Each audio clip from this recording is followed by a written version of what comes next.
स्वागत है आपका खबर एक मिनट में, वो बुलेटिन जहां सिर्फ एक मिनट में हर एक खबर का विश्लेषण देखिए। वाराणसी में बाढ़ के हालातों का जायजा लेने के लिए सीएम योगी आज वाराणसी पहुंचे। सीएम योगी ने नाव पर बैठकर बाढ़ से प्रभावित इलाकों का दौरा किया। तस्वीरों में आप देख सकते हैं कि मुख्यमंत्री राजघाट के इलाके में बाढ़ से प्रभावित क्षेत्रों का दौरा कर रहे हैं। वाराणसी में बाढ़ की वजह से कई इलाकों में लोगों के घरों में पानी घुस गया है। सीएम योगी ने बाढ़ पीड़ितों को राहत सामग्री भी बांटी। बाढ़ पीड़ितों को राहत पहुंचाने के लिए सीएम योगी खुद एक्शन में और खुद आज वो वाराणसी आए हुए हैं और यहाँ पर सीधे राजघाट पहुंचकर वो गंगा में नाव के जरिए उन इलाकों में सर्वेक्षण करने के लिए पहुंचे हैं जो बाढ़ को लेकर के खासा प्रभावित है। हम इस वक्त वाराणसी के भैंसासुर घाट पे और सीएम योगी यहीं से नाव पर बैठकर सरैया स्थित क्षेत्र और जो वरुणा पार के क्षेत्र हैं वहां जाकर सर्वेक्षण कर रहे हैं और इसके साथ ही वहां का पूरा हाल जान रहे हैं। कैमरामैन पंकज सिन्हा के साथ में रवि पांडे, न्यूज़ 18। यूपी के उप मुख्यमंत्री केशव प्रसाद मौर्य ने आज प्रयागराज में बाढ़ से प्रभावित इलाकों का हवाई सर्वेक्षण किया। प्रयागराज में गंगा और यमुना दोनों नदियां उफान पर हैं। दोनों नदियों के तटीय इलाके बाढ़ के पानी में डूब गए हैं। छोटा बघाड़ा, सलोरी, अल्लापुर समेत कई इलाकों में लोगों को पलायन करना पड़ रहा। बाढ़ के हालात का जायजा लेने के लिए केशव मौर्य ने हवाई सर्वेक्षण किया। जो बाढ़ की समस्या है वह गंभीर रूप में थी। आज उसका मैंने हवाई सर्वे किया, निरीक्षण भी किया है। फिर बाढ़ से जुड़े हुए जो अधिकारी हैं उनके साथ एक बैठक भी की है।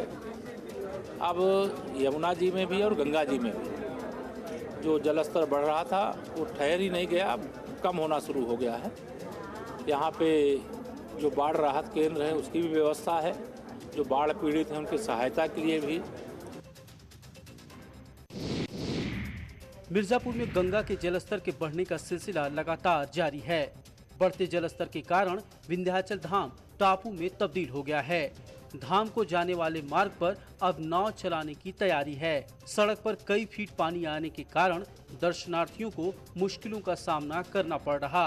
विंध्याचल क्षेत्र चारों तरफ पानी से घिर जाने के कारण टापू में तब्दील हो रहा है। क्या चला है माता जी का दर्शन करने और बाढ़ की वजह से बहुत दिक्कत हो रही है। बाइक दूर खड़ी करनी पड़ता है और पैदल जाना पड़ता है हमें 1-1.5 किलोमीटर 2 किलोमीटर। सरकार की तरफ से कोई व्यवस्था नहीं है उसकी। हर बार बाढ़ का पानी जो भर जाता है, सरकार कहती है हमने कराया लेकिन कुछ होता नहीं है। माँ विंध्यवासिनी मंदिर जाने का मुख्य मार्ग है ये, करते से होकर के उठाया जाता है। प्रशासन की तरफ से क्या व्यवस्था किया गया? प्रशासन तो आपको दिख ही रही है, यहाँ पे कोई व्यवस्था नहीं है। कोई व्यवस्था नहीं है जी बिल्कुल, कल से तो कोई दिखा ही नहीं आज तक। संसद का मानसून सत्र खत्म होते ही विपक्षी दल सरकार के खिलाफ रणनीति बनाने में जुट गए हैं। संसद भवन में मीटिंग के बाद 13 विपक्षी दलों के नेताओं ने सरकार पर संसद में मनमानी करने का आरोप लगाते हुए विजय चौक तक पैदल मार्च किया।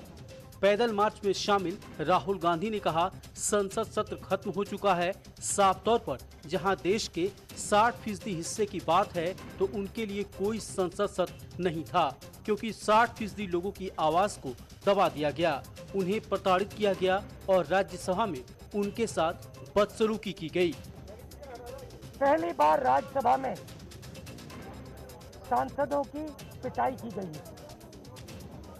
बाहर से लोगों को बुलाकर नीली वर्दी में डालकर सांसदों को धक्का मुक्की मारपीट की गई। स्पीकर को दुख हो रहा है, वाइस चेयरमैन को दुख हो रहा है। चेयरमैन की क्या जिम्मेदारी है? चेयरमैन की जिम्मेदारी हाउस को चलाने की है। चेयरमैन ने हाउस को पिछले दिनों में क्यों नहीं चलाया? स्पीकर ने क्यों नहीं चलाया? संसद के मानसून सत्र के आखिरी दिन राज्यसभा में हुए हंगामे को लेकर सरकार और विपक्ष के बीच जंग जारी है। आज पहले विपक्ष ने मार्च निकालकर सरकार पर निशाना साधा और अब सरकार की ओर से पलटवार किया गया है। केंद्र के 8 मंत्री एक साथ प्रेस कॉन्फ्रेंस में आए और विपक्ष पर हमला बोला। जो बहुत ही दुखद शर्मनाक घटनाएं हमने लगातार इस सेशन में देखी, दोनों सदनों को चलने नहीं देना और खास तौर पे उच्च सदन जो राज्यसभा में जो व्यवहार रहा है विपक्ष का, उससे आज पूरे सदन की गरिमा भी टूटी है, गिरी है। चेयरमैन के ऊपर अनाप शनाप बेबुनियाद आरोप लगाकर चेयरमैन की डिग्निटी को भी इन्होंने बहुत हर्ट किया है और एक प्रकार से न्यू लो इन पार्लियामेंट्री डेमोक्रेसी का प्रदर्शन हमने राज्यसभा में प्रमुख विपक्षी दलों के व्यवहार में देखा। लखनऊ में सीएम योगी ने सहायक अध्यापकों को नियुक्ति पत्र दिया।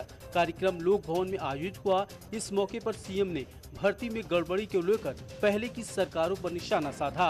उन्होंने आरोप लगाया कि पहले नियुक्तियों में बड़े पैमाने पर गड़बड़ियां होती थीं, लेकिन अब पारदर्शी तरीके से नियुक्तियां हो रहीं। सीएम योगी ने कहा कि सरकार बनने के बाद हमने तमाम कानूनी अड़चनों को दूर करते हुए लोगों को रोजगार दिया। मुख्यमंत्री ने कहा कि अब तक हमारी सरकार ने 4.5 लाख लोगों को सरकारी नौकरी दी है। अब तक 4.5 लाख प्रदेश के नौजवानों को सरकारी नौकरी प्रदेश के विभिन्न विभागों के अंदर दी है। और अन्यथा ये सभी नियुक्तियां पिछली सरकारों की बेईमानी और भ्रष्टाचार की गिद्ध दृष्टि के कारण न्यायालय के स्थगन आदेश के कारण रुकी हुई थी। मार्च 2017 में सरकार बनी, हम लोगों ने एक एक करके उन सभी समस्याओं का समाधान किया। आज बरेली से मुंबई के लिए फ्लाइट शुरू हो गई। मुंबई से पहली फ्लाइट से आए पैसेंजर के स्वागत के लिए यूपी के नागरिक उड्डयन मंत्री नंद गोपाल नंदी बरेली पहुंचे।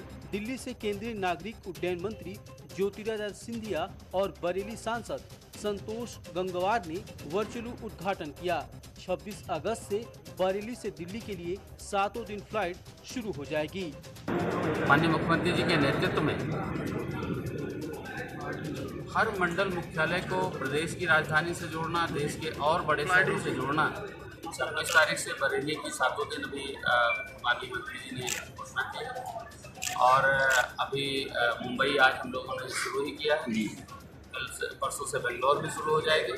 मैं यही कहना चाहता हूँ कि हर क्षेत्र, हर तरह से उत्तर प्रदेश नंबर 1, उत्तर प्रदेश जो उत्तम प्रदेश की ओर बढ़ रहा है।